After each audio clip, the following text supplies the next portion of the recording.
I felt extremely self-conscious as I slipped off my shirt. Next to Greg, the high school quarterback, I looked practically skeletal. When I heard Mindy, Sandra, and Nicole giggling, I assumed they were laughing at me. Greg picked up on my unease. He turned to me and smiled, saying, "Don't worry about it. You're fine. None of us have to worry about anything ever again." With that, Greg took off toward the shoreline, joining the girls as they plunged into the waves. Greg was one of the cool kids. The only reason he slummed it with a scrawny dork like me was to make himself look even more masculine in contrast. Or that's what I used to think. But none of that high school pecking order crap mattered anymore, did it? The green light had done something, altered us somehow. I felt like a weight had been lifted from my chest. Greg was right. I didn't have to feel ashamed or inferior.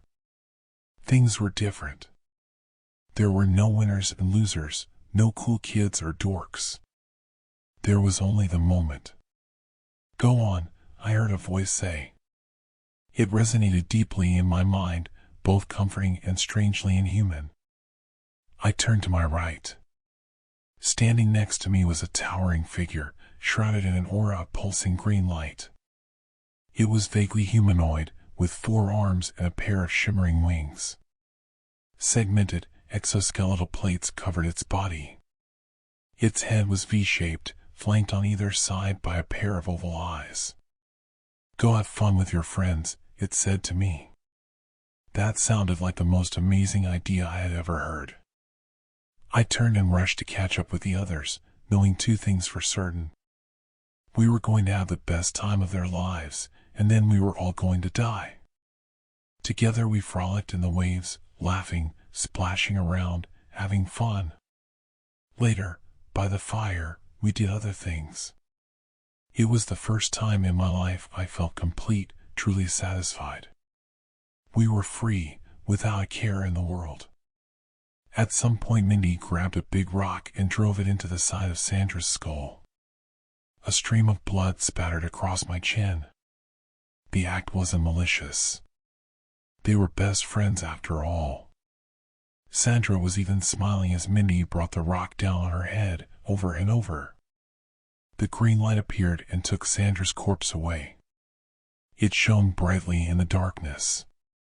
Even at a distance, I could see the outline of the creature in the light ripping off Sandra's arms and legs, devouring them one at a time. It saved her head for last. Mindy sat back down by the fire. Her face was painted red with blood. It drizzled off her chin and ran down her chest. "That was fun," she said, reaching into the cooler and pulling out a can of beer. She popped open the top, raised it in the air, and said, "To Sandy." Greg and Nicole joined her in the toast. So did I, though with slightly less enthusiasm than the others. Something didn't seem right, but I couldn't quite put my finger on it. "Do you want to slit my throat?" I heard Nicole whisper in my ear. In her hand was a hunting knife. It was huge. Its blade glistened brightly in the fire. "Where did you get that?" I asked her. "Jesus gave it to her," Mindy said while laughing maniacally.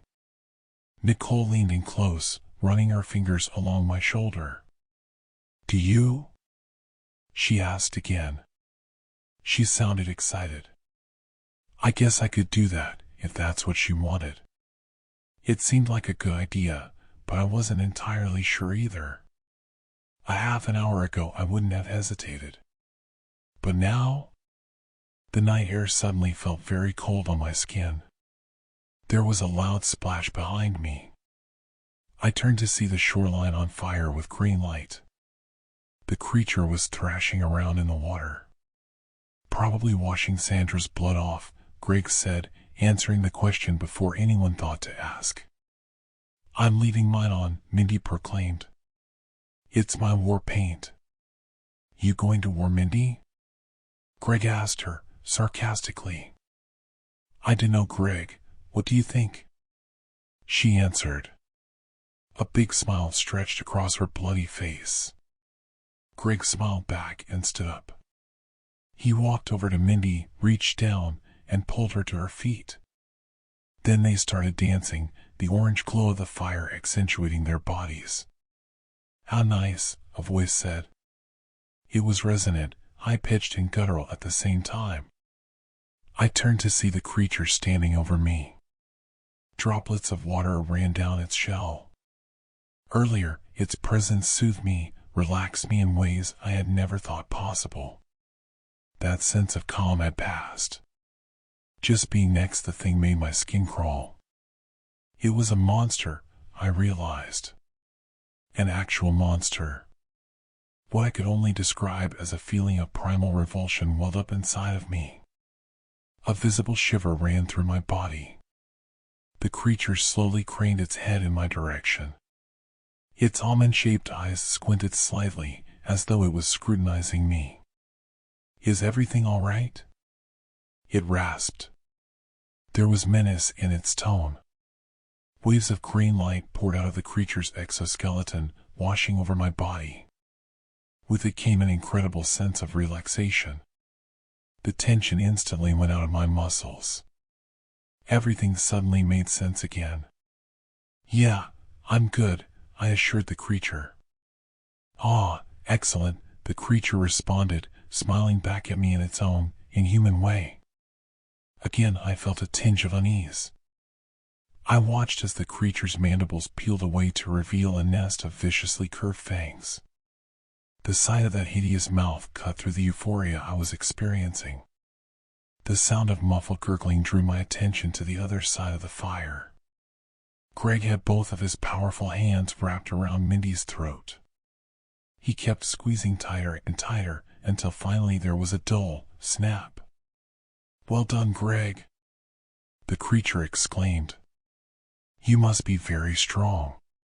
Greg turned to the creature, still holding Mindy by the neck, and said, "Not as strong as you, though." "True," the creature agreed. "But we are of two very different kinds." The creature fell forward in a fluid motion, going onto all 6 legs. Its wings shimmered as it passed by the fire. In an instant it made its way over to Greg and Mindy. "May I?" the creature politely asked Greg, motioning to Mindy's body. "Oh sure," Greg said, relaxing his grip. Before Mindy could hit the ground, the creature scooped her up in its front pair of claws. Then it spun around, unfurled its wings to their full extent, and rocketed upward. Low buzzing filled the air as it flew off. From a distance, it looked like a green firefly, burning brightly against the night sky. Greg walked over to Nicole and I, sitting down beside us. "Terry's so cool," he said. "Yeah," Nicole agreed, still holding the knife in her hands. "Terry?" I thought. Was Terry the creature's name? That seemed unlikely to me. Slowly the haze began to lift from my mind. Nothing could be trusted, I realized. For whatever reason, that last dose of green light failed to do its job. It hadn't sedated me like it did earlier. As to why it seemed to be less effective on me than the others, I had no clue. "Greg," Nicole said, holding the hunting knife out in front of her, "you do it." "I just went," Greg told her. "Let's give someone else a turn." "I've been waiting," Nicole answered, glaring at me impatiently. "Don't worry about it," Greg assured Nicole. "I'll make sure everybody gets taken care of." "Okay. But who does you then?" Nicole asked him. Greg waved his hand through the air, dismissively, saying, "Terry will take care of me. I think I'm being saved for last." Greg emphasized his point by slapping his hand against his chest. Nicole laughed. "You are very meaty," she said. Greg laughed too, and so did I, though the humor was lost on me. I thought it best to try and fit in. That was a skill I had developed long ago. Smile and nod, tell everyone what they want to hear, and hope I blended in enough to avoid getting picked on. In high school, that strategy meant the difference between having a typical day or an awful one. Here, it could very well mean the difference between life and death. Once again, splashing in the water drew my attention. A green glow was bobbing up and down in the waves. The creature must have finished with Mindy already. I felt a heavy arm fall over my shoulders. It was Greg. "Let's chill for a little bit longer," he said. "Then I suppose we should probably wrap things up." What a nonchalant way to announce we were going to die in about 10 minutes. The friendly tone of Greg's voice only heightened the terror. "But what about this?" Nicole huffed, casually tilting the knife back and forth. Greg shook his head and leaned over me. In a single motion he snatched the knife out of Nicole's hand, raised it in the air, and brought it down through the top of her head.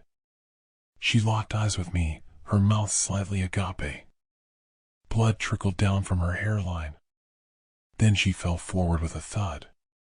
"There," Greg said. "I hope you're happy now." I was paralyzed with shock. When Sandra died, I barely noticed. Greg breaking Mindy's neck registered a little bit more.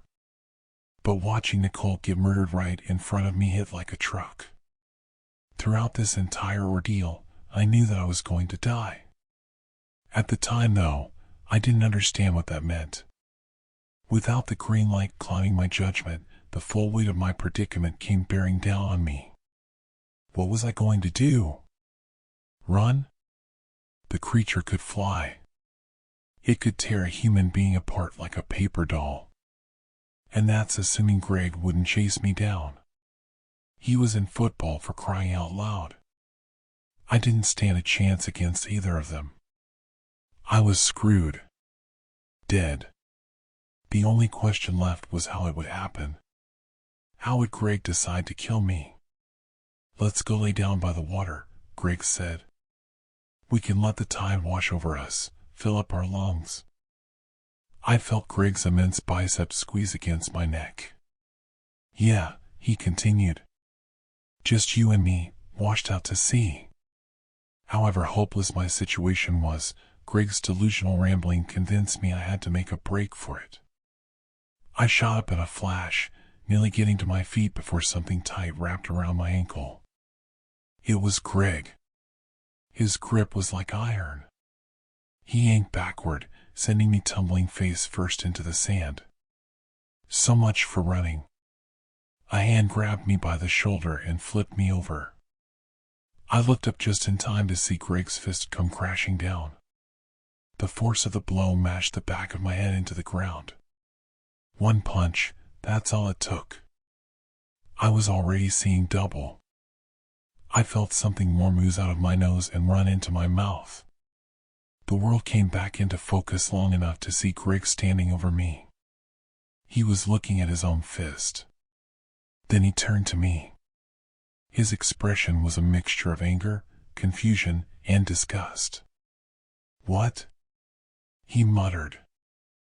I heard a heavy thump, followed by grains of sand streaming over my body. I twisted my head to see the creature standing nearby. Its wings were folding up neatly behind its carapace. "Jesus Christ," I heard Greg shout. Greg was staring directly at the creature, with a look of terror plastered to his face. The effect of the green light must have worn off. For the first time that night, Greg could see the creature for what it actually was. Even though I was still dazed, I had enough presence of mind to turn over and get up. My head swam and my legs buckled, but I still managed to scramble to my feet. The creature let out a series of hisses and clicks. Just a few minutes ago, those noises would have sounded like a voice. Instead of insectoid rasping, I would hear words capable of lulling me into a state of total contentment. The spell was broken, though. The creature's true nature had been revealed. I started running as fast as my injured body could carry me. From behind I heard the sound of several feet jabbing into the ground in quick succession. The creature was on the move. Adrenaline pounded in my ears while thoughts raced through my mind. It was ridiculous for me to think I could get away. I knew that. It might have been better to let Greg kill me. At least then I wouldn't be alive as the creature slowly pulled me apart, piece by piece. A high-pitched shriek cut through the air.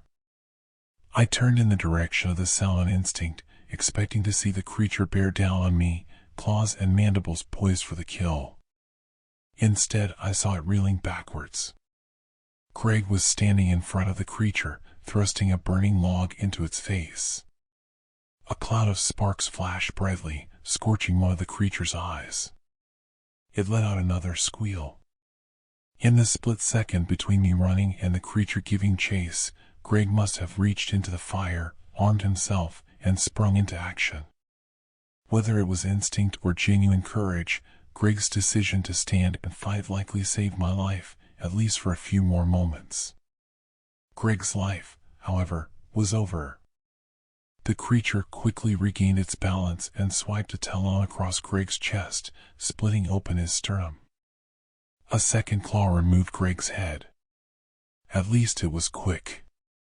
Sandra and Mindy weren't so fortunate, and I suspected I wouldn't be either. Still, even in the absence of hope, I ran. I ran as fast I could, faster than I had ever run before. I sped across the beach, bounding up the stairs that led to the parking lot. My car was still there, next to Greg's truck and Mindy's little hatchback. Seeing as I left my keys back at the campsite, driving away wasn't an option. So instead, I just kept on running, and I didn't stop until the sun was well over the horizon. The whole time I expected the creature to swoop down and rip me apart. It never did, though. Eventually, a police officer managed to restrain me and get me calmed down. Things were a blur after that. The cops questioned me. I was too hysterical to lie, telling them everything, however crazy it sounded. They went to the beach to investigate, finding blood and some bits of bone. They also found the knife. But that was it. Clearly something had happened.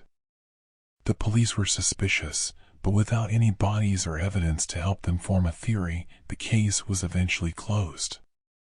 That didn't stop the community from turning me into a pariah. I was the last person to see others alive, after all. So, I took the hint and moved away. I didn't mind really. The more distance I could put between me and that creature, the better. Why didn't it chase me? Where did it come from? What even was it? Questions like those have haunted me ever since. Moving on hasn't been easy. The trauma is one thing, but there's more to it than that. The green light changed me. Its influence gave me a sense of belonging that I had never felt before. It was a trick, of course, one that twisted my friends into violent mockeries of themselves. But it was liberating too. Part of me knows I'll never be that free again, and I long to return to that one perfect moment. I never thought I'd write about this, mostly because I had driven the experience deep into the recesses of my mind. I swore never to go down this road again, but I think it's time I explore the trauma. If I don't, then I may never truly escape it. This happened over 20 years ago, and to this day I haven't gone back down that road. I've avoided it at every opportunity one could. I swore I'd never go back, swore that what happened there would die with me, but the story needs to be told. See, there are places in this world not meant for us, not meant for the living. Some of these places are pretty obvious, like graveyards and ghost towns, but others are completely mundane. Places you'd never suspect were claimed, like the shoulder of a road down a mostly deserted highway. That's where it began, where I made the biggest mistake of my life. I was 17, really big into horror movies and novels, and my then girlfriend wanted to hang out with a group of her theater friends. Honestly, I wasn't even remotely interested in spending time with a bunch of people I didn't know, but she insisted I get to know them. I guess because they were horror buffs, too. The problem was that they also got deep into the supernatural, like when they had gone on their own ghost hunting expeditions. This was an issue for me. See, I've always had a bit of a reverence for the supernatural. I believed forever, but I had never felt the need or the urge to go out and hunt ghosts or cryptids. They had their realms, and I had mine. The two roads didn't need to cross. It was me, my girlfriend, Red, and her friends Greg, Chris, Kat, and Tiffany. We were in Chris' room watching some special about ghost hunters in Tombstone. I thought the entire thing was absolute garbage, full of staged scares and falsified moving objects, but they were eating the spoon-fed crap like it was the only meal. They were starving for it. Every time I thought of saying something disparaging, Red shot me a glance that told me I should probably just let them watch and talk it out. Forget Tombstone. I had heard one of them say, there are super scary places that aren't even on the map. We went on a ghost hunting expedition one time about 20 minutes up the road. It was on part of the reservation. We didn't even have to go very far before we started seeing things. It was Tiffany, and the irritation in her voice was almost palpable. Yeah, but it's still cool to see some of these other haunted places.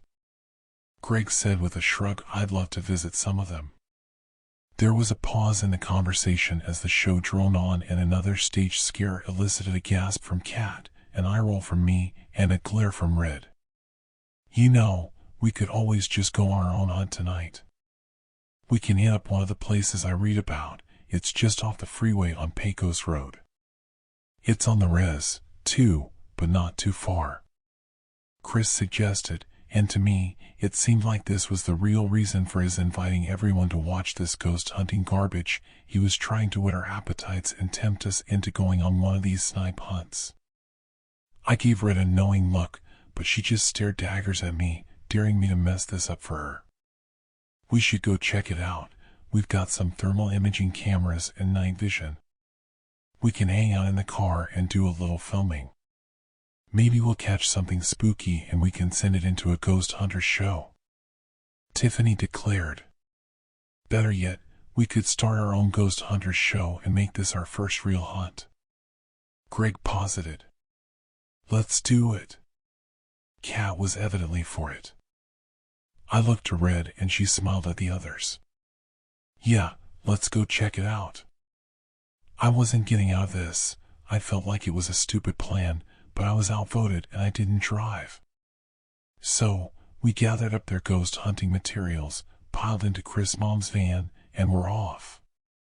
The drive itself was fine. It had stormed a little while before we had left, and there was some residual sprinkling and flashes of lightning, but the brunt of the storm had passed. Our journey brought us down the road and onto an old stretch of highway that led out into the Navajo reservation. After 20 minutes, we reached a shoulder along the road and Chris pulled off onto it. Here we are. He called out to us, digging out one of the cameras they had brought with them and turning it on. The others followed suit, each digging out another camera to start filming. So, are we gonna head out? I inquired, looking at the others in the car. There's no reason to, Chris said, looking into the viewfinder of his camera. He pointed out into the darkness, toward a small outcropping of rocks. See those? That's where the weird stuff happens. Most people don't see it, because this part of Pecos leads into the reservation, and most of the good stuff happens at night. His explanation made sense, but I still didn't like any of this. There was no reason for us to be out looking for this sort of stuff. I was uncomfortable, but everyone else was having a great time. We stayed and they filmed for a little over an hour while I closed my eyes and listened to some music on my MP3 player. I heard a lot of gasps and silly little noises, but I paid it no heed. As I fell asleep, I heard Chris start the engine and felt the van begin to back out. We done already? I asked, pulling my headphones off. We're gonna take a look at what we have. If it's good, we can come back. If not, well, we didn't waste too much time out here. Chris replied. When we got back to their place and watched through the footage, even I was impressed. There, on the monitor for the thermal image camera, was a distinct humanoid shape that appeared to be moving toward the van, but stopping short. We watched the other footage from some of the other cameras and, much to my surprise, we could make out the shadow of whatever it was that was coming up on the thermal cam approaching us. It didn't run, it had this saunter to it. Like it was posing for the shots. "Looks like it's modeling for you," I muttered. Chris laughed and nodded. "We're right. It's like it knows what we're doing." Red looked at me. I could see the surprise on her face.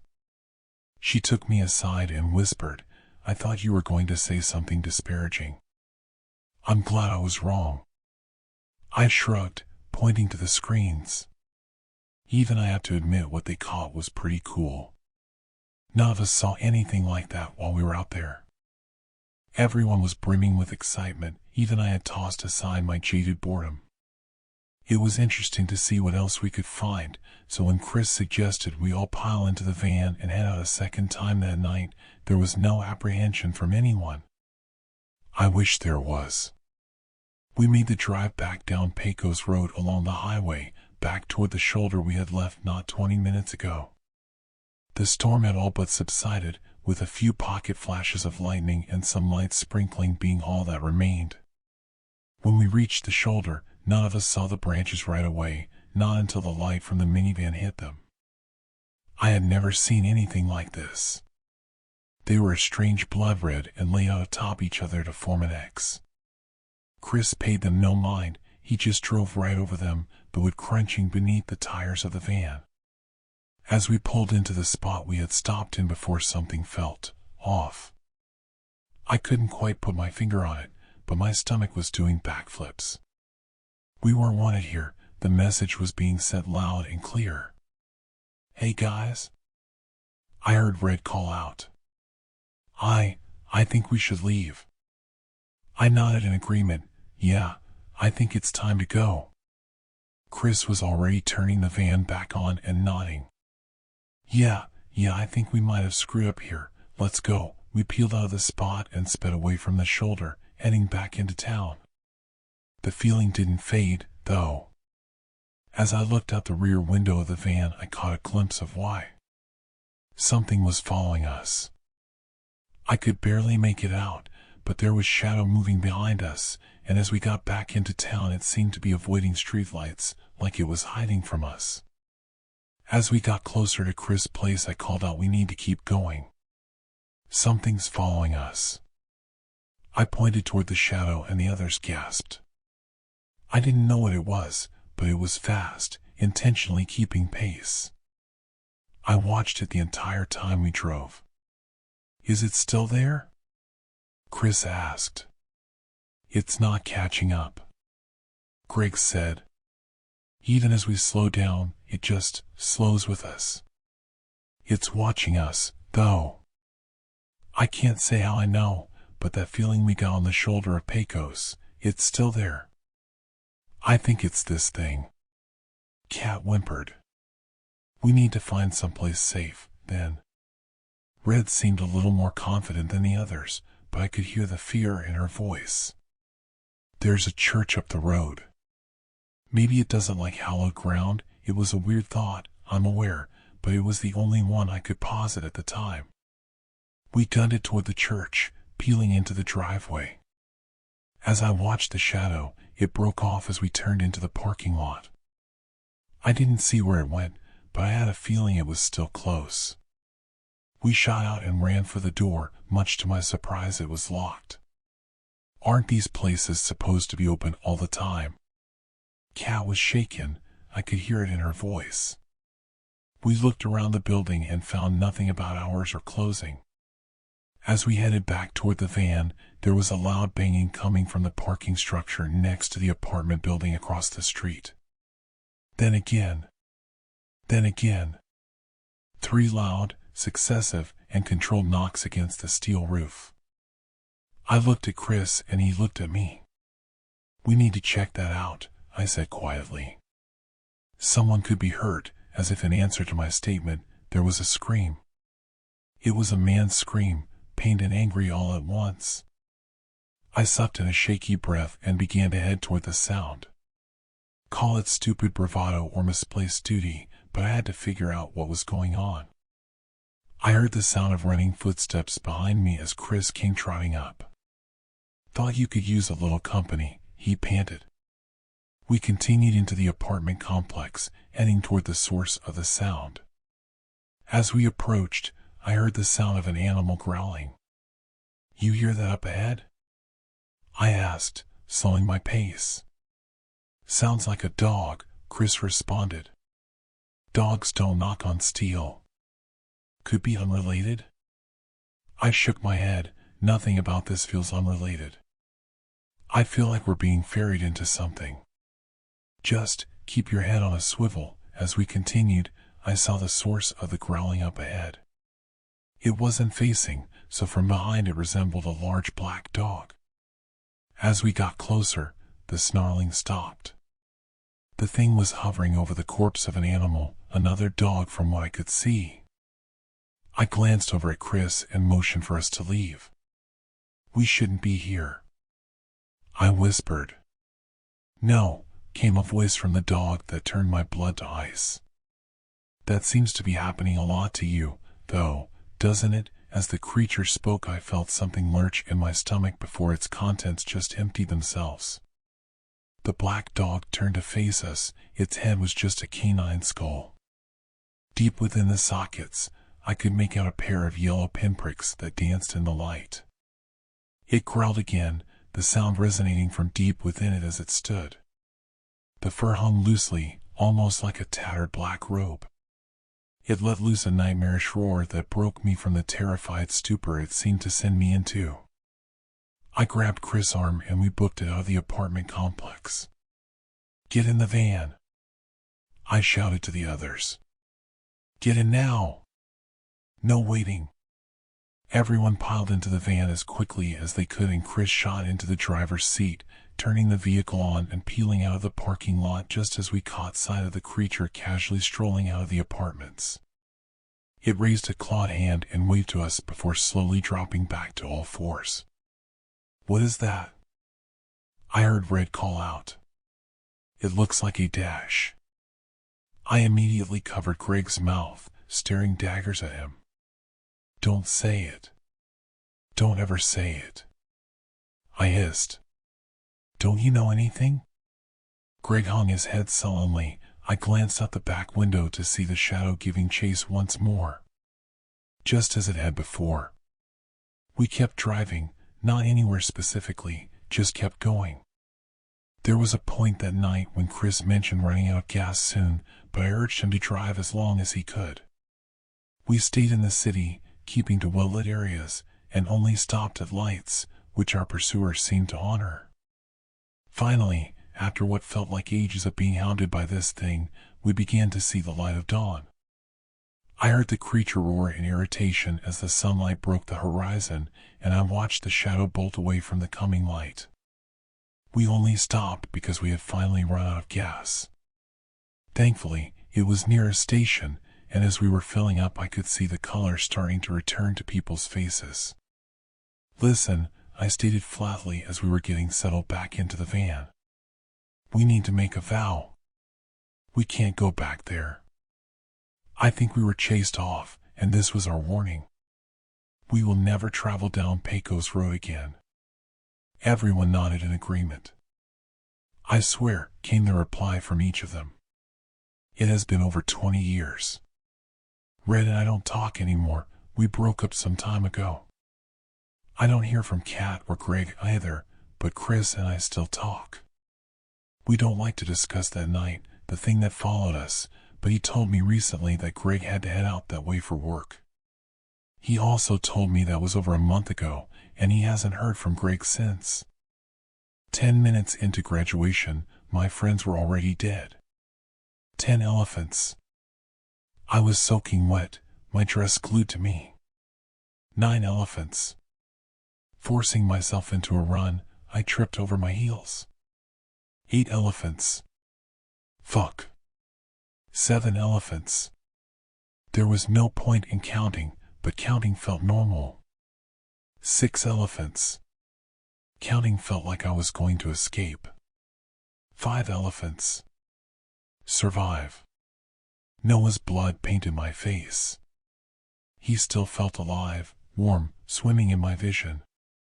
I could still see cruel silver being plunged into his chest, rivulets of red pooling down his lips and chin.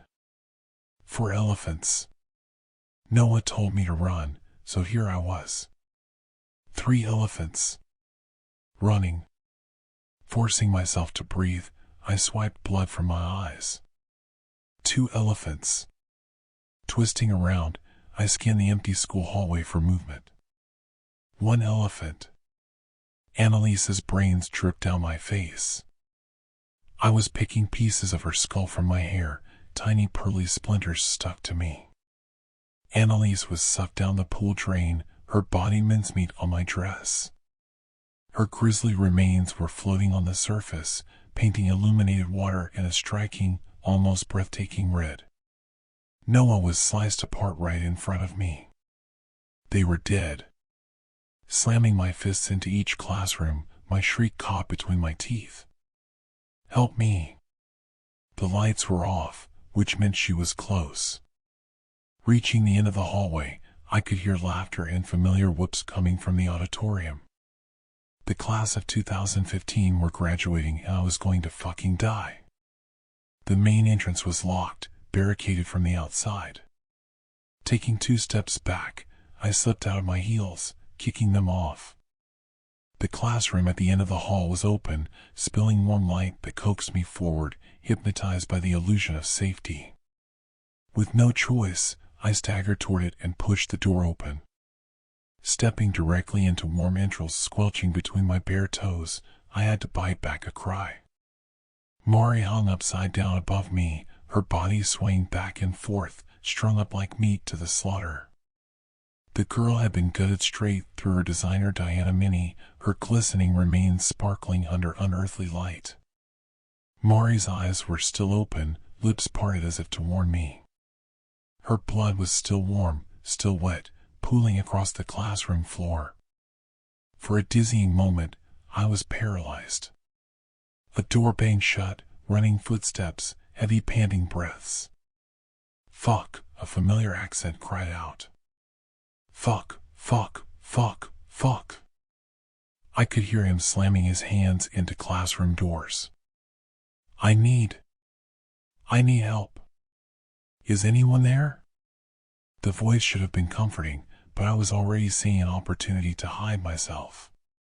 Swallowing barf, I leapt over glistening red entrails and dropped onto my hands and knees, crawling under a desk, gagging my own panting breaths. The door swung open, and I buried my head in my arms, risking a peek. Isaac Redfield stumbled through the door, immediately falling to his knees, his head buried between his legs. He was sobbing, choking on breath suffocating him. Isaac looked helpless, hopeless, before his gaze caught mine. I thought Isaac was dead. The last time I saw him, he was being violently dragged into the janitor's closet. I could see where he narrowly missed being butchered, a gaping hole ripped straight through his suit jacket. He was covered in the remnants of Noah, grisly scarlet turning him into more of a canvas than human, thick brown hair hanging in wide, almost unseeing eyes barely penetrating mine.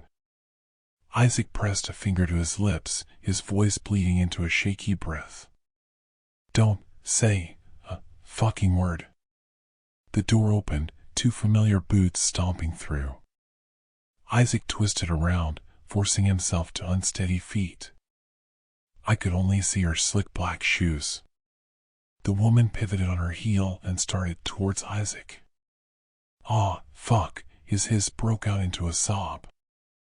I watched him do a little dance backward in an attempt to distance himself.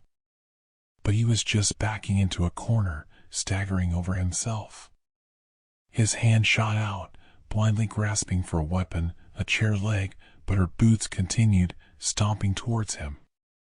Isaac tried to throw himself past her, but she was so fast, reaching out and grabbing the boy by his neck, her fingers pulverizing. His arms flew up to peel her hands from his throat, but she was choking him. When Isaac's arms went limp, she slammed him into the window, and my body coaxed me to move, to run. Isaac was half conscious, spluttering blood, his head hanging. Run. But I couldn't. I watched, my hand suffocating my screams, as she lifted him into the air, his feet dangling, his breaths coming out in choking pants. I saw the silver glint of her knife, and then the streak of scarlet painting the wall behind him. I heard the exact moment the blade went in. Isaac's panting breaths became wet gurgles, his dangling legs going limp. The slow stemming puddle of red accumulating across marble snapped something in my mind. I forgot how to run, to move my legs, to even breathe. When Isaac's body hit the ground with a meaty smack, I shuffled back, but the scarlet pool followed me, running wet and warm under my fingers. I could see where his throat had been slashed open. Isaac's head was turned at an angle, his dead eyes staring directly at me. I was trying to feel for a pulse when the desk I was hiding under was kicked aside. There she was when I dared lift my head. The woman in the black suit. She resembled a shadow with a human face, dark blonde hair pulled into a ponytail, brandishing a pinstripe suit. I watched her brutally murder my friends, one by one, no mercy, no I'm sorry, or even an explanation. She butchered Annalise in the swimming pool, gutting Noah and Mari, and now Isaac. Her expression was vacant. There was no motivation behind her killing them. If there was, she would have worn the face of a psychotic serial killer, thirsty to spill blood. She would have laughed as they ran, reveled in their fear and the startling inevitability of their own demise. But she didn't. Instead, the woman in the black suit stalked after them. She never stopped, never faltered, until they were all dead. Until their breaths were thinning, their blood staining her hands. The woman did not smile when she wrapped her hands around the curve of my neck and slammed me against the wall. I saw stars going supernova, trying to suck in oxygen, her relentless grip tightening. Black spots speckled my vision, and I was half aware of the ice-cold prick of silver sinking into my flesh. She was slow. Slow enough for me to count each of my lingering breaths, watching my own blood soak the front of my dress. When she dropped me, I landed on my stomach. But there was no pain. It felt like dreaming, choking on words that wouldn't come out. Weird, I thought, my eyes flickering. I counted ceiling tiles, dizzily, a slow spreading darkness pricking at the corners of my vision. Last time, Isaac died first in the swimming pool. Noah managed to stab the bitch in the back, only for her to chase him to the main entrance, gutting him on the spot. The woman in the black suit loomed over me, while I focused on breathing. Only for her to deliver one last fuck you blow to my head. My vision contorted, and I sunk into the ground. Straight into oblivion. That spat me back out. Bonnie. I was numb to my mother's voice. I used to wake up screaming, my hands around my throat clawing for wounds that were no longer there. Now I was somewhere between acceptance and losing my fucking mind. For a while, I didn't move, lying on my back and considering suicide. I never had the guts to actually go through with it though. Being murdered is one thing, but actually doing it yourself is another. Bonnie. Mom's voice was louder, and I mocked her words. Get up. Sweetie, I made your favorite. Chocolate chip pancakes. I paused, counting elephants. I had mastered the ability to perfectly mimic her tone. And don't forget to thank Mrs. Benson for that beautiful dress. You know she really wants you to attend graduation. Mom was right. I couldn't afford a decent dress, so my teacher offered. But after being hacked apart, drowned, bisected, choked, and having my throat slit in different variations, I can't say I was thrilled to wear it. The dress was ruined every time, reduced to tatters clinging to me. Rolling over in bed, I pulled my phone from my nightstand. Always the exact same notification illuminating my home screen. Graduation day. Smiley face. I fucking hated that notification. Unknown number flashed up on screen. Hello? I mumbled. How'd you die this time? Isaac Redfield's voice was muffled slightly. I think he was brushing his teeth. My throat was slit, I said. You should know, I heard him spit. I mean, you did watch me fucking die. That wasn't my choice. He spat again. Does the woman in the black suit seem familiar to you? I wasn't sure if he was screwing with me. Yes, I said, dryly. No, not like that, Isaac groaned. I mean, don't you, recognize her? I swear I've seen this woman before. Squeezing my eyes shut, I reveled in the slow passage of time. 7 a.m. to 8 a.m. was my favorite part of the day. I used to freak out, trying to leave town and find the best hiding place. Now, I just lay down and vibed. There was something both terrifying and yet weirdly peaceful about knowing whatever happened, I was going to die. Dude, I've definitely seen her. I rolled onto my face. Is that before she started brutally killing you in a never-ending Groundhog Day, or after? Isaac paused, and I buried my head into my pillow. Both? Both? He was either going crazy or onto something. I wasn't counting on the latter. Isk's deaths were the most brutal. I wouldn't be surprised if the trauma had knocked something loose in his brain. Yeah, his laugh was nervous, more of a splutter. Throughout our situationship, I had come to know his laughs well. I knew his fake laugh, his trying not to cry laugh, his trying not to laugh. I even knew his I'm losing my fucking mind, I'm going to die laugh. But I didn't know his real laugh. Does that sound crazy, or? Instead of answering him, I ended the call. At breakfast, I could still taste my own blood. Mom hovered over me, blonde streaks of hair hanging in her face. Dressed in her fluffy pink bathrobe, my mother should have been a comfort. However, I was yet to forget the 7th loop when I broke apart and told her about what was happening. Mom immediately called the doctor, convinced I was having a psychotic break. He said there was nothing wrong with me and let me go to school, where I was murdered. Again. That time, she didn't kill us individually, instead forcing us onto our knees and bleeding us out, one by one. I think I became desensitized to death, to everything, when I was forced to watch Mari choke on her own screams, her head forced forwards, a blade brutally protruding through her.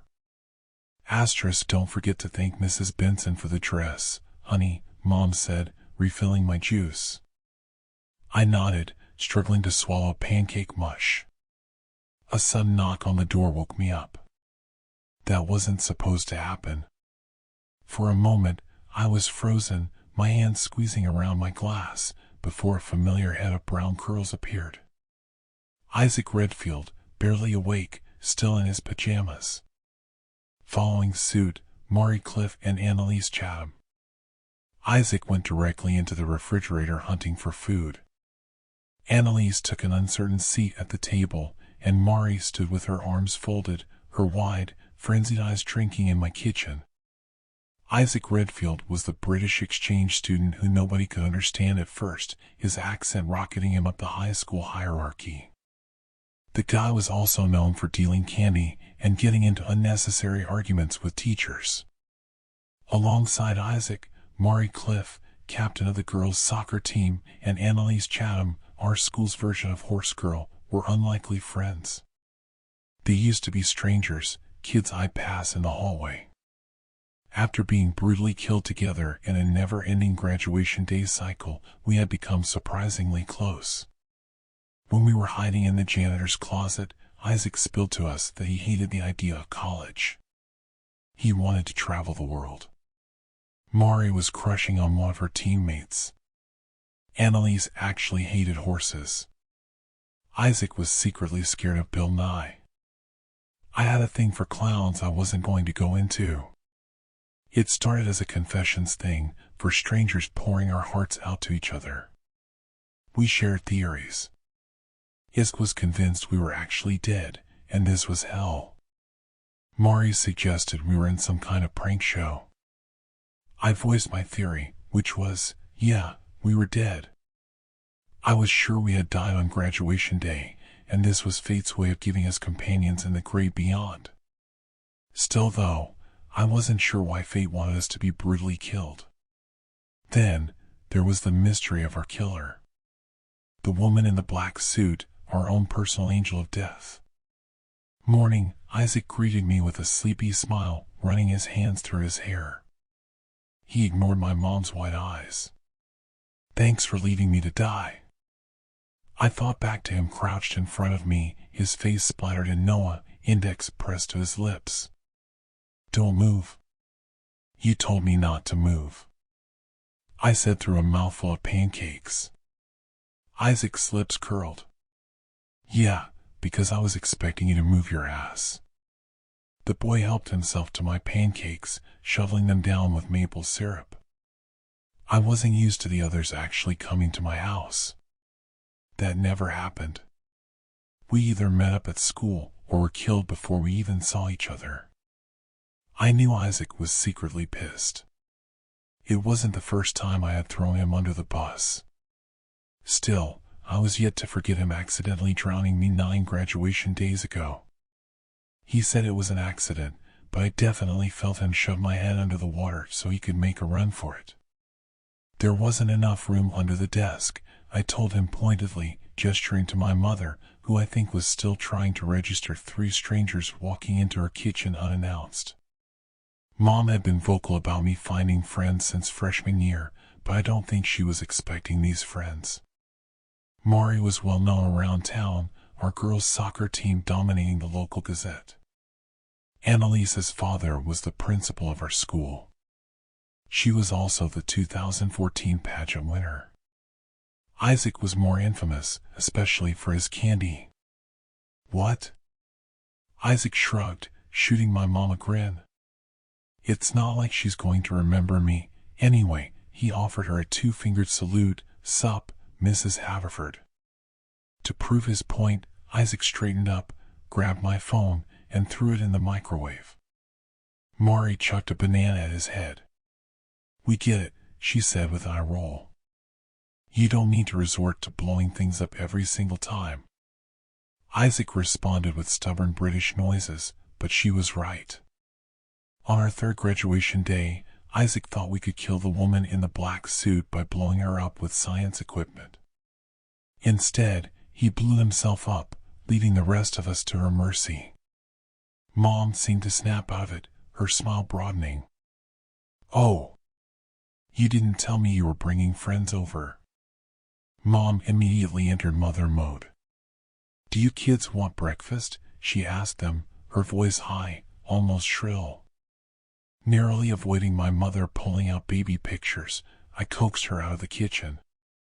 The last thing she said, before I shut the door on her face, was, don't forget to thank Mrs. Benson for the... When we were alone, Mari took center stage, hoisting herself onto the counter. The girl was a natural leader, so of course she was our spokesperson. Mari absently ran her hands through strawberry blonde hair. We tried your idea, she nodded to a sick-looking Annalise. We tried running, and that crazy bitch still got us. Annalise wrapped her arms around herself, avoiding Mari's gaze. It was a suggestion. I didn't think she was that fast. I still think she's a sleeper agent, Isaac muttered into his glass of juice. Mari raised a brow. Okay, but why would a sleeper agent go after 5 random high school students? He shrugged, his lips curving into a smile. Maybe it was an order. He dragged out the latter word, so it sounded more like, order. But who made the order? Annalise spoke up. I nodded. The government, or the shadow government, don't go after high school kids. Isaac leaned forward, comfortably resting his chin on his fist. Sue, what do we do now? If we can't beat whatever this thing is, what do we do? Die. That is what we did. For 10 consecutive graduation days. I woke up. I ate breakfast, pancakes and orange juice. I went to school, and I was murdered. I was hacked apart, burned alive, drowned, impaled, and beheaded. And nothing worked. Our plans to run failed. We tried to get to the roof, but she was always there waiting for us. The latest loop, I was actually hopeful. Isk's plan to lure her to the downstairs gym was going well, and it was the first time I'd survived past 3 p.m.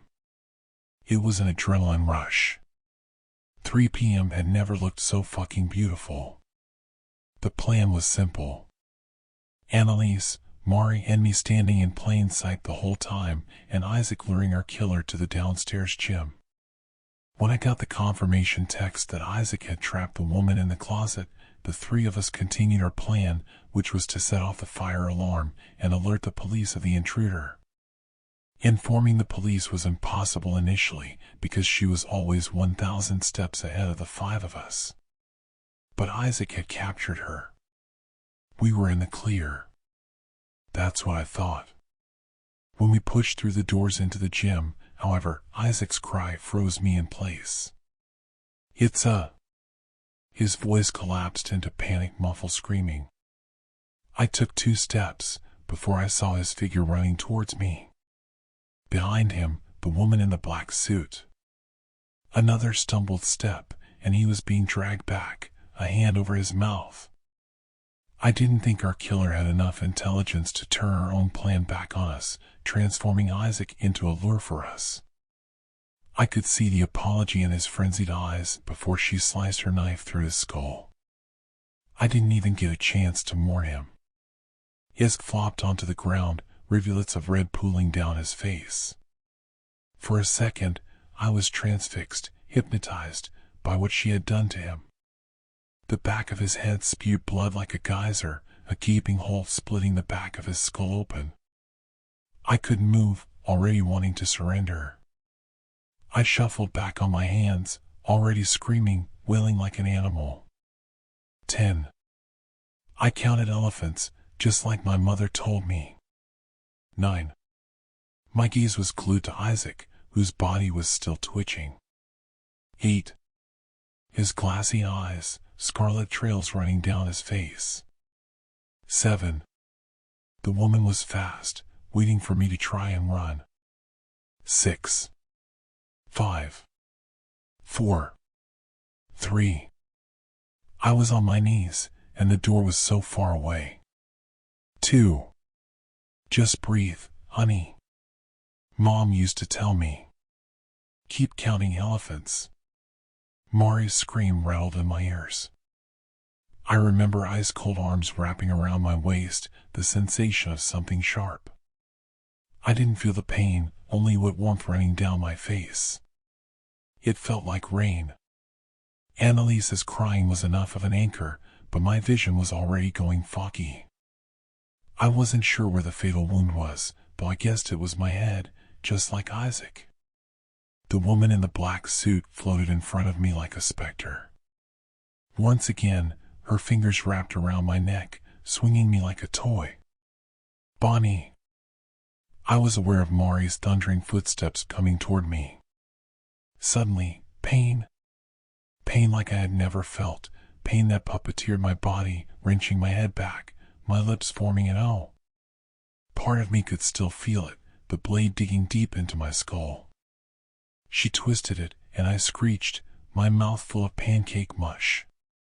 Again, this time clockwise, and I felt my body go numb, my head hanging. I could hear the sound of my skull splintering apart. The woman in the black suit didn't just want to kill us. She wanted to make us fucking suffer. Reality contorted, and I was back in bed at home, screeching into my pillows before my body could hit the gym floor. I think that was when I started to lose my mind. I began to distance myself from the others, like we were strangers again. The woman in the black suit hunted me down to the girls' bathroom where I was hiding, drowning me in the toilet bowl. Then, she came straight into my house while I refused to go to school, suffocating me with my stuffed rabbit. Luckily, Isaac and Mari forced their way in. Isaac was stabbed in the stomach, and Mari impaled by a fucking hairbrush. I had no idea you could be impaled by a hairbrush. Isaac's lifeless body dropped onto mine. His expression almost made me laugh, like he was mid-eye roll. Hysteria crept up my throat, days, months, years, centuries of the same fucking day finally catching up to me. I was shrieking with laughter while I was bludgeoned straight through the mouth. Bonnie. 7 a.m. This time, I rolled onto my side, spewing up the taste of blood. Get up. I made your favorite. Chocolate chip pancakes. Mom's voice felt and sounded like nails on a chalkboard. Swiping stale barf from my chin, I took one look at my graduation dress and burst out laughing. Then I tore the thing to shreds, stuffing the tattered remains in my bedroom drawer. Mom appeared when she wasn't supposed to, hovering in my doorway. In her hands was a laundry basket, but looking inside, it was filled with flour and eggs. Mom's smile was wide. I wondered if she was having a mental breakdown. Bonnie, did you remember to say thank you to Mrs. Benson? I cut her off, swallowing a shriek. For the dress, I said. Yep. I'm going to. That day, I stepped into school wearing a curtain and Crocs. That's not a good idea. Isaac stood behind me, wearing his usual tux. His smile was weak. I think he'd stopped with the fake optimism. Now, I was seeing the real him. Real Isaac was kind of an asshole, but real subtle about it. Do you really want to die wearing a curtain? How are you going to run? I glimpsed a knife stuck in his belt. Are you planning on being the hero? Nope. He shot me a sickly smile. It's to defend myself. 4 hours later, the two of us were sprinting down the hallway. I wielded Isaac's knife, Isaac stumbling with a head injury I didn't dare look at. Isaac narrowly missed drowning, managing to claw his way out of the pool. I didn't see him hit his head on the side where our killer threw herself on top of him, but I did hear the sickening crack of his face hitting stone tiles, all of the breath being violently knocked from his lungs in a strangled umph. She tried to drag him into the water, only for him to kick her in the face. Mari was dead, half of her torso in the swimming pool. Annalise was hiding, but I didn't have hope for her. You said we might be able to drown her. Isaac, soaking wet and pissed, tried each classroom door, with all of them being locked as usual. He twisted around to me, his lips set in a silent cry. His head was bleeding, bad, a scary-looking gash in his forehead. I was watching a single thick rivulet running down his face when he shoved me. Why did you push me into the pool? It was payback. For him drowning me 176 graduation days earlier. You falling into the pool was a distraction. Was all I could choke out. He didn't believe me. I could tell by his eyes, twitching lips trying not to smile. You have a really bad head injury, I whispered, tugging him into a power walk. I realized the guy had some serious confusion when Isaac laughed. I know, he slurred, I feel kinda dizzy. I thought he was going to burst out laughing again, when familiar stomping boots brought us both to a sobering halt. Isaac slammed his hand over his mouth, his eyes widening. He slowly moved the two of us back, his clammy fingers entangling with mine. Fuck, he muffled whispered. Did she hear us? When the booted footsteps got louder, we had our answer. Pushing Isaac into the next open classroom, I catapulted myself into a sprint, cold hands suddenly gripping my shoulders and tugging me backwards. Shoo. It's me. Noah Locke. He distanced himself after being sliced apart right in front of us. Noah was the quiet kid, a short and stocky boy with reddish hair and glasses. I wanted to ask where the hell he'd been when I glimpsed the kitchen knife in his fist. Noah's smile was sickly. "Do you trust me?" He pulled us into a classroom, quietly shutting the door behind him. Isaac's cries followed us, and I resisted, covering my ears. "I'm sorry," Noah said, before slitting my throat. This time, it was fast. I fell. Down. Down. Down. I waited for Mom's voice to wake me up, but when consciousness did come over me, I wasn't in bed. I had zero idea where I was, only the sensation that I was floating. Opening my eyes, I was inside a glass tank, suffocating in a thick goo-like substance, my hair spread out around me in a halo. When I panicked, my body jerking awake, warm hands wrapped around me, pulling me out. I hit open air, my lungs expanding, and I hacked up blood-streaked water. Noah helped me sit, the two of us leaning against my tank. He was soaking wet, his skin glistening with that foul-smelling solution. I took a second to drink in my surroundings. A large room filled with human-sized tanks. Reaching to the back of my neck, I gingerly prodded at what felt like an incision. I stood up slowly, my gaze already finding the tank next to mine. Mari. The girl was suspended in water, her eyes closed, lips parted peacefully. "They tried to escape a while ago," Noah murmured, his gaze glued to another tank. Isaac. His cheeks were a sickly pallid color, eyes closed. There was something attached to the back of his head. But there in the school, I managed to get out. I was just with Isaac. You were with a null version of Isaac. Noah didn't look at me. The one who kept leading you to your death, even if it seemed accidental. He was playing you. He buried his head in his knees. The real Isaac figured this wasn't real a long time ago. Real Isaac? Yeah. The one you've been with is more of a copy of him, Noah sighed, leaning his head against Mari's tank. He spat out slime, adjusting his glasses. Think of him more as a shell, empty of his mind. This Isaac follows orders like an NPC. He had the guy's memories and traits, but he was just a program. Too much information at once. I don't understand. Noah tipped his back, groaning. You don't need to. He got to his feet. His eyes were dark, hollowed-out caverns I couldn't recognize. I'm sorry, Noah said again, wrapping his hands around my neck and pinning me into one of the tanks. Just like the woman in the black suit, Noah pressed enough pressure for me to suffer. When he slammed my head against the tank, I felt my body shut down. I could still feel him, his fingers squeezing the life out of me. Darkness came soon after. Swirling oblivion that swallowed me up and then spat me out.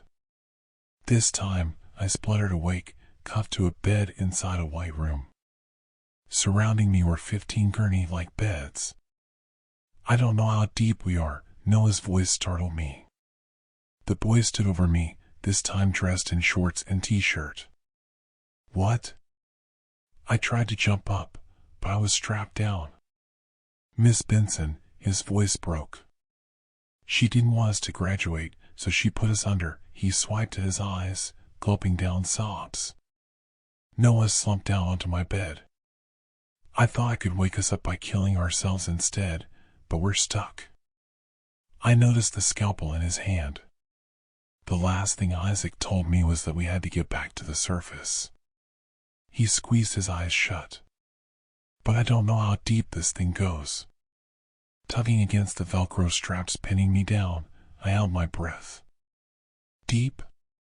Yeah, he spluttered. We're pretty far under. With a heavy breath, he drew the blade across his own throat with just enough precision to keep himself breathing. Deep red spotted the blanket, and the boy broke down. I can't wake us up, Isaac whispered, grabbing a pillow and pinning me to the bed. I tried to shove him off of me, but he put all of weight onto me, laughing. "Do you hear me, Isaac?" His hysterical cry followed me into the dark. "I can't fucking wake us up." Death didn't feel like death at this point. Like drowning and then finding the surface, only to be pulled back into suffocating depths.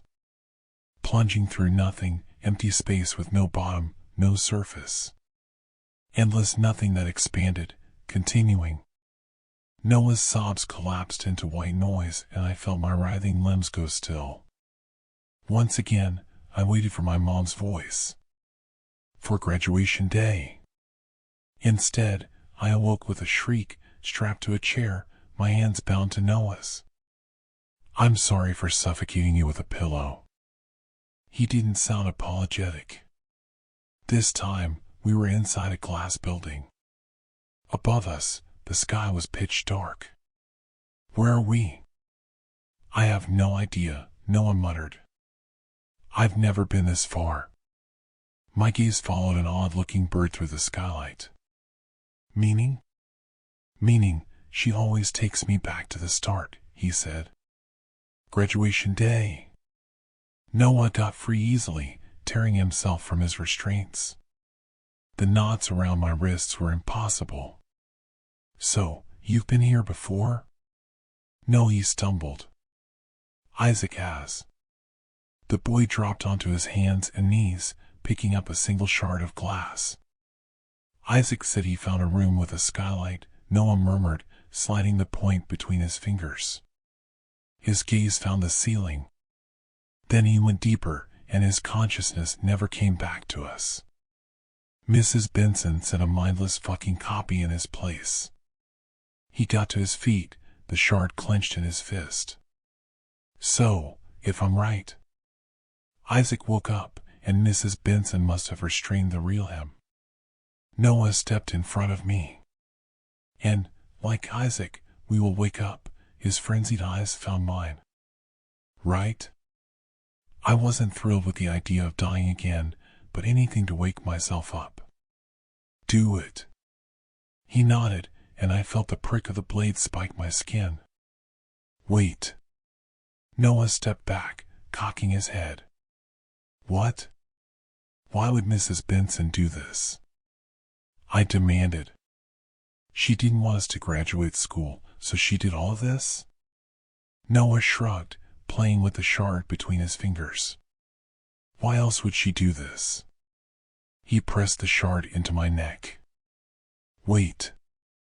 I hissed out. Noah's frown was patient. "What now? What if this is the real world?" I whispered. "We'll be killing ourselves." "For real?" Noah's lips pricked slightly. "Does this world look real to you?" Before I could reply, he slashed my throat open. I waited for the reset. For the sensation of blankets wrapped around my head and my mother's voice. Instead, my body was stiff, my eyes glued shut. "Bonnie Haverford," the voice was a low murmur. "Honey, can you hear me?" There was something stuck in my arm, a sharp, cruel thing pinning me down. I did say she was awake, but nobody believed me. The British accent was almost a fucking melody. Prying my eyes open, a figure was looming over me. It was a woman with a kind face, her expression soothing. A paramedic. I couldn't make out what the tag on her uniform said, though. Around me, I could see my classmates wrapped in blankets being escorted to the door. There were 15 or so futuristic-looking pods, and I was lying in one, a plastic mask suffocating my mouth. Isaac stood next to the paramedic, a wary smile on his mouth. The guy had a scary bandage wrapped around his head. Bonnie, right? This version of him didn't remember getting to know me. Isaac pulled me to a sitting position, ignoring the paramedic's sharp hiss of, "Please leave her where she is." A man dressed in white tried to throw a blanket around him, and he shrugged it off. "I'm fine," Isaac muttered, gingerly prodding his head wound. I won't be if you keep asking if I'm okay. Geez. Ignoring the adults, he wandered over to the pod in front of me and pulled a half-conscious Noah to unsteady feet. Noah staggered, half-lidded eyes finding mine. His smile was sickly. It worked. The two of them hugged, Isaac burying his head in the crook of the boy's shoulder. I wanted to talk to Noah, but the paramedic seemed pretty insistent that I stayed still so she could check me over. I was barely aware of my surroundings when I was crawling into the back of an ambulance. Reality felt wrong, like I was still stuck, still reliving the same day over and over. But my town was real. I dazedly watched traffic flying by, the sky darkening. Time was moving forward again. The world resumed, and graduation day had been and gone. 14 days to be exact. Mrs. Benson had us trapped for 14 days, and yet to me, it felt like a century.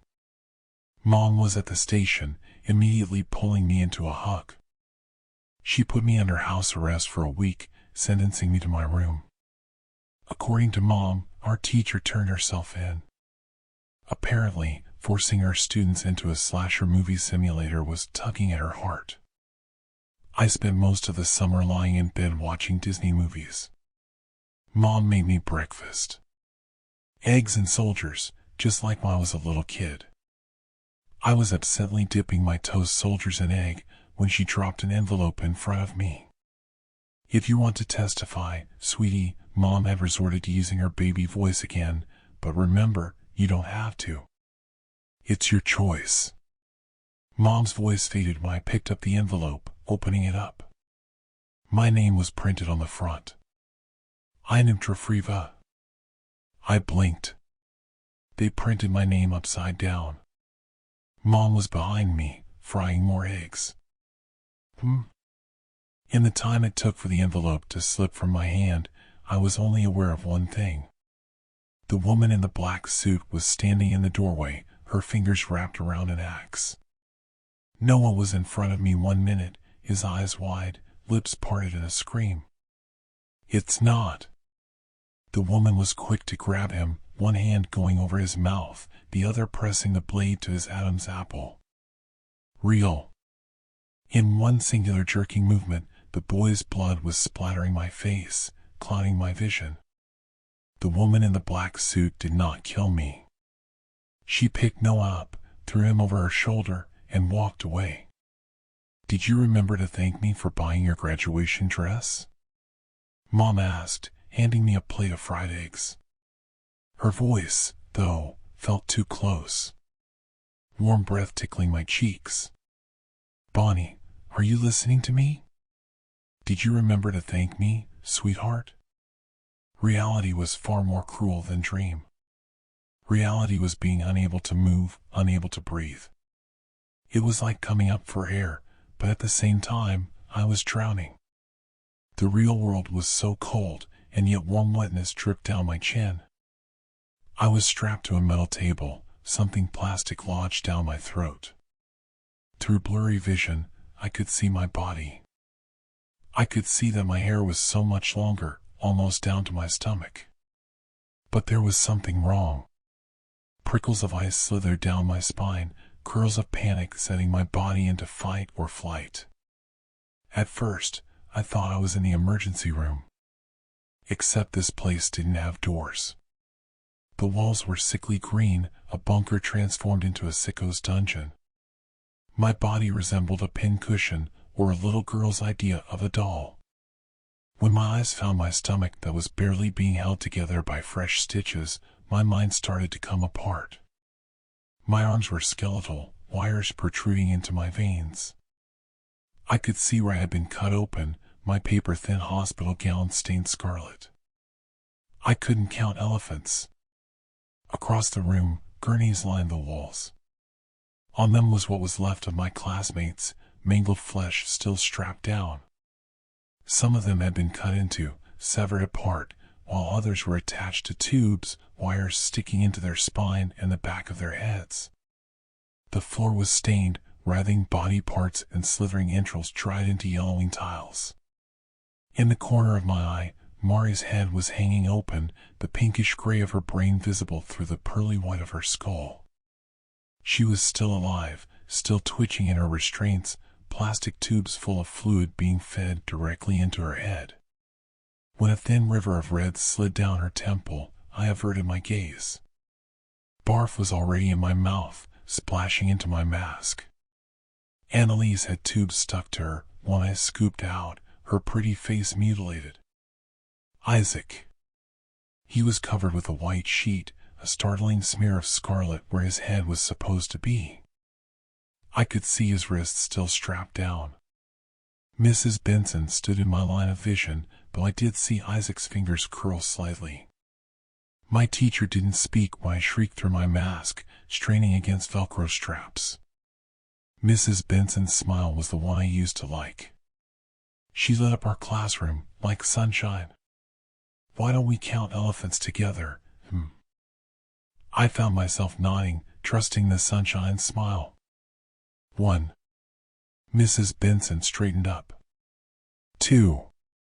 She strode over to Noah's bed, replacing his blood-soaked pillow with a fresh one, adjusting the tube in his mouth and planting a kiss on his forehead.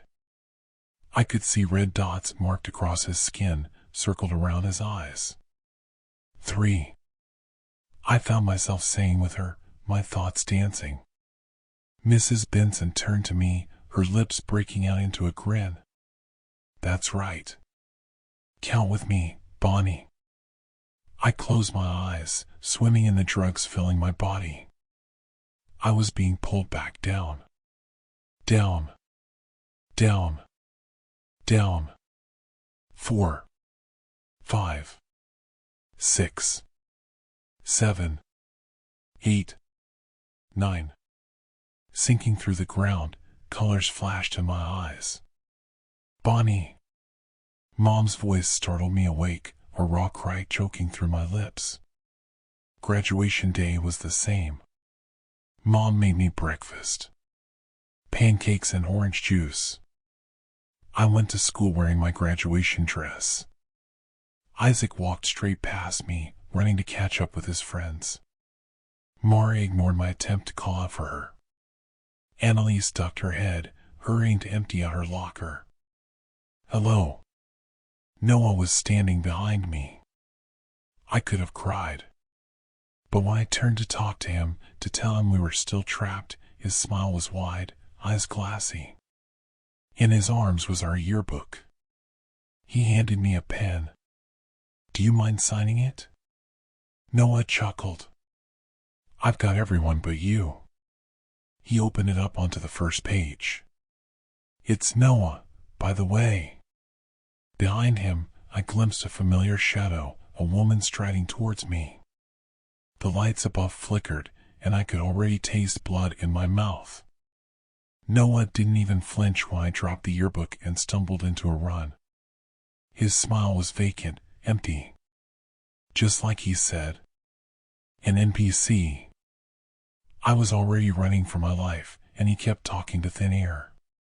When the woman in the black suit sprinted past him, his smile broadened. And you are?